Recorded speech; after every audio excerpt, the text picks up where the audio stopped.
Popoff from the Contrarians here, back with another edition of Reliving Old Reviews is a Useless Tool of Confusion. This is where we look at an old album and figure out whether the reviewer got it right, a band, this legendary, whatever. And we've got an interesting one this time. So we're looking at Black Sabbath's We Sold Our Soul for Rock and Roll. My fond memory of this album, so this is a double compilation, was I remember doing a high school report. I was famous for my cover pages, felt pen, really nice fonts and all that stuff. I remember just doing a high school report in the basement back in Trail, BC, and upstairs I had the 2 vinyl records with the spindle thing going, so it would play side 1 and 4, whatever, and then I'd go upstairs and flip it over and play 2 and 3. So I worked really hard for hours on this report and was just almost like cult-like being indoctrinated.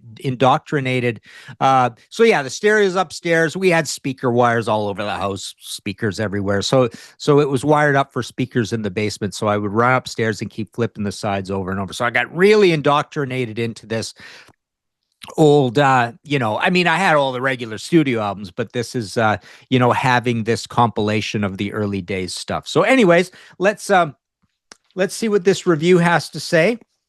And we shall discuss. So it's by M.O. I'm not sure who that is, in Melody Maker, March 6, 1976. So reviewing this compilation. So here we go. Black Sabbath, We Sold Our Souls for soul for rock and roll. One of the main advantages of compilation albums, apart from that of enabling one to catch up on a band's work, is the opportunity they present for a comparison of career developments. In Black Sabbath's case, this becomes rather an academic exercise, since the developments have been fairly minimal. So yeah, we are moving into, Sabotage. A lot of us consider it the greatest Black Sabbath album, myself included.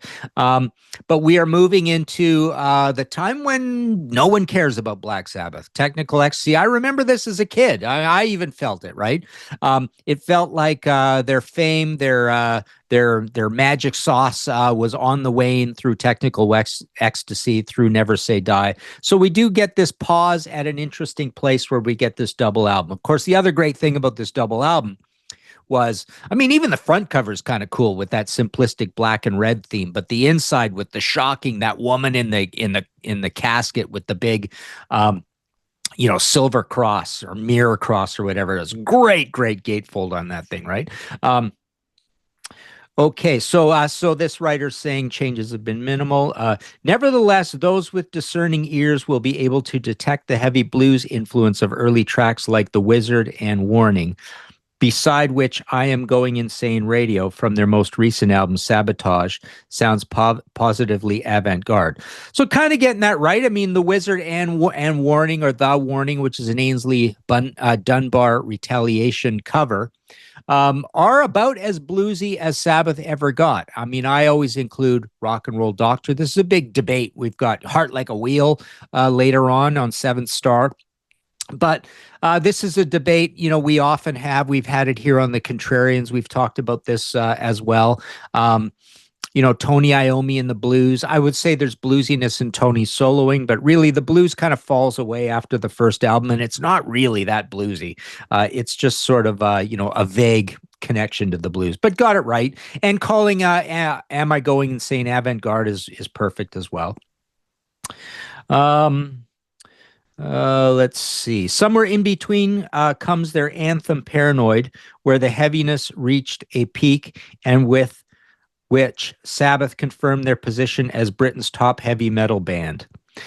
Paranoid is not an anthem. There's nothing anthemic about it at all. But, it's just kind of lazy talk for their most famous song, I suppose. Still, there's nothing wrong with moving onward with very small steps. After all, many of the West Coast bands paid the cost of moving too far ahead of their audiences, who in some cases took 5 years to catch up. And there's something reassuring about Ozzy Osbourne still screeching out the lyrics. Tony Iommi battering the riffs out of his lead guitar, Geezer Butler playing his bass like a machine gun, and Bill Ward beating the hell out of his drums after 6 years of the band's recorded history. That's kind of good writing, right? But Sabbath aren't simply metal merchants. Their repertoire includes a lovely ballad, Changes, and even a gentle acoustic guitar feature for Iomi Laguna Sunrise. This is something I don't like in reviews where, it's not that they're spending a lot of time here, but I really don't like when there's a ballad or two on some heavy album and they spend a lot of time talking about it in the review, because it's not really who they are, right?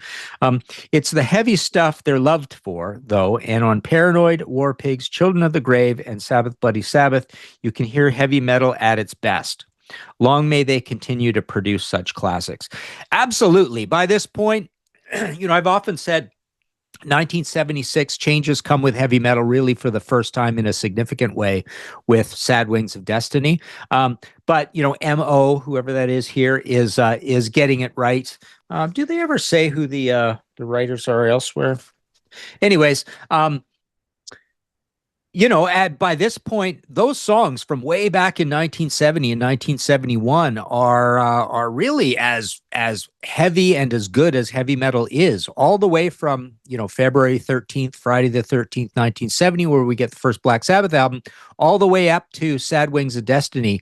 It's as good as it gets, and this writer is recognizing that this is really good heavy metal. So there you go. Let us know what you think in the comments below of this review, or my review of this review in Reliving Old Reviews, and check out our other shows. Like and subscribe. You can join our Patreon thing, gets you on our panels.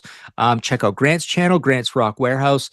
Check out my audio podcast, History in 5 Songs with Martin Popoff, my books at martinpopoff.com and all that.